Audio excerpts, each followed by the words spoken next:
মা ঠাকুমার হাতের সেই পুরনো দিনের স্বাদ কি মিস করছেন? বিশেষ করে এই কাঠফাটা রোদে যখন রোজকার ডাল তরকারি কিছুই খেতে ভালো লাগছে না, তখন এই কাঁচা আম আর এই পোস্তর যুগলবন্দি আপনার মুখে রুচি তো ফেরাবেই, তার সাথে সাথে নিমেষেই যে এক থালা ভাত কখন শেষ হয়ে যাবে তা আপনি জানতেও পারবেন না। তাই আজ আমি আপনাদের সাথে শেয়ার করছি আমার রান্নাঘরের সবথেকে স্পেশাল এবং সহজ আম পোস্ত রেসিপি। আপনারা কি কখনো এইভাবে ট্রাই করেছেন?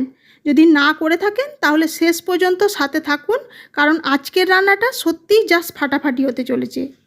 নমস্কার, সুরভি রান্নার তরফ থেকে সকলকে স্বাগত। আমি সুরভি আবার একবার চলে এসেছি আপনাদের মাঝে আমার নতুন একটা রেসিপি নিয়ে।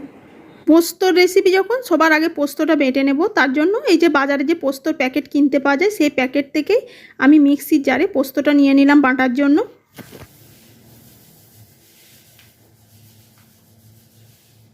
এবার এর মধ্যে দিয়ে দেব ঝালের জন্য কাঁচা লঙ্কা। আমি এখানে 3টে কাঁচা লঙ্কা দিয়েছি। আপনারা যেমন ঝাল পছন্দ করবেন সেই অনুপাতে লঙ্কাটা অ্যাডজাস্ট করে নেবেন।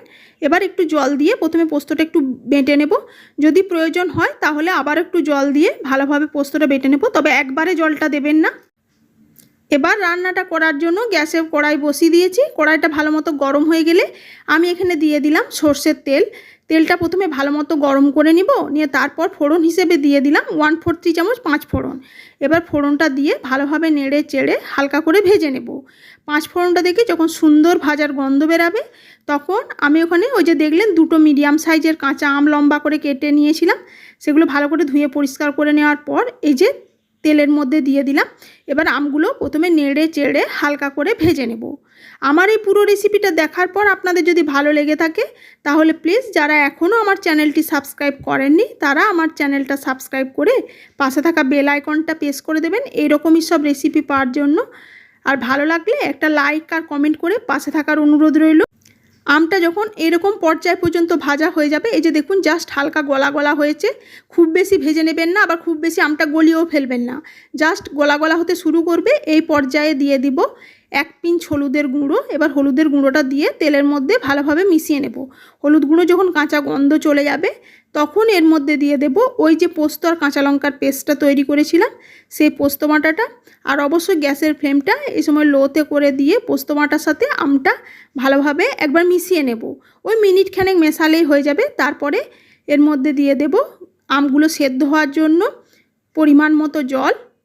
আপনারা কেমন ধরনের গ্রেভি পছন্দ করবেন সেই অনুপাতেই জলটা দিয়ে দেবেন। আমি এখানে একটু হালকা গ্রেভি রাখবো, তাই এখানে একটু জলটা বেশি দিলাম। এবার দিয়ে দেব স্বাদ অনুযায়ী নুন।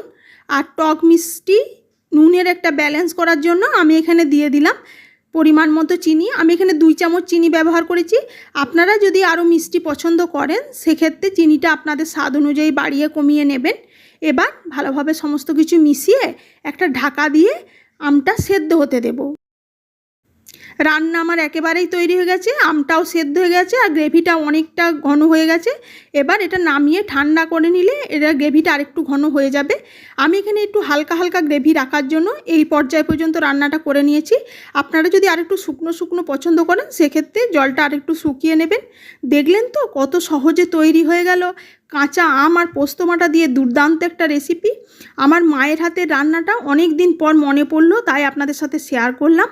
খেতে বললে বিশ্বাস করবে না, ভীষণ সুস্বাদু লাগে। এছাড়া আমার চ্যানেলে কাঁচা আমের আরও নানা ধরনের রেসিপি আছে, দেখতে ইচ্ছা হলে চেক করে নিতে পারেন। আজ তাহলে এটুকুই, আবার হাজির হয়ে যাব অন্য কোনো রেসিপিতে। আর আপনাদের কাছে কেমন লাগলো আজকের রেসিপিটা অবশ্যই জানাতে ভুলবেন না। আজ তাহলে এটুকুই, ধন্যবাদ।